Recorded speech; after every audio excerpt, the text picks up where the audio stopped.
Don't you think it's amazing that by the 4th century, it was the center of apologetics, but in the book of Acts, we find Paul standing before Felix, and I don't know if Agrippa was there as well, but essentially defending the faith. And there's, the whole second section of the book of Acts is an apologetics for the faith in Caesarea.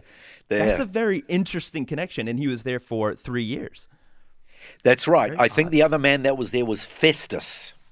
Yes. You're right. The very place of apologetics, there is Paul on trial for defending his faith. But the other thing is, and we started off the conversation talking about the geography of the land. Caesarea, it's right on, as you know, the Mediterranean coast, right? And the Mediterranean coast at the day was a very important ancient trade route, and it was called the Via Maris. The Via Maris, which means the way of the sea.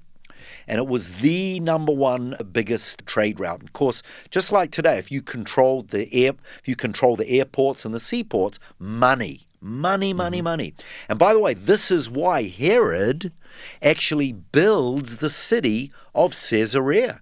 He builds a port. That was the main reason why the whole city was built. He wanted to control all the ships going up and down the Mediterranean coast, all the way from Egypt in the south and a region called Phoenicia in the north. Phoenicia being Tyre, Sidon, which is today's Lebanon.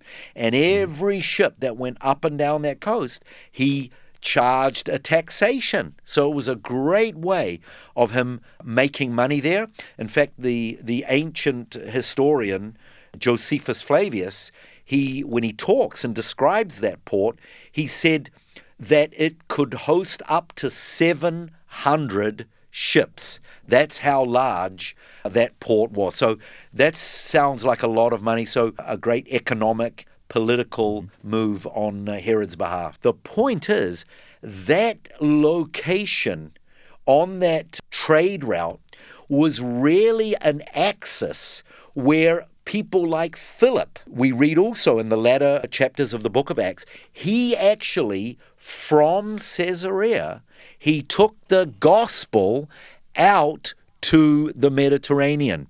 So I sometimes say on tours, this was a pivotal crossroads of time, of history, and of religion, where the gospel got taken out from that very place, Caesarea, and it's believed that Philip was the first kind of missionary who took the gospel there.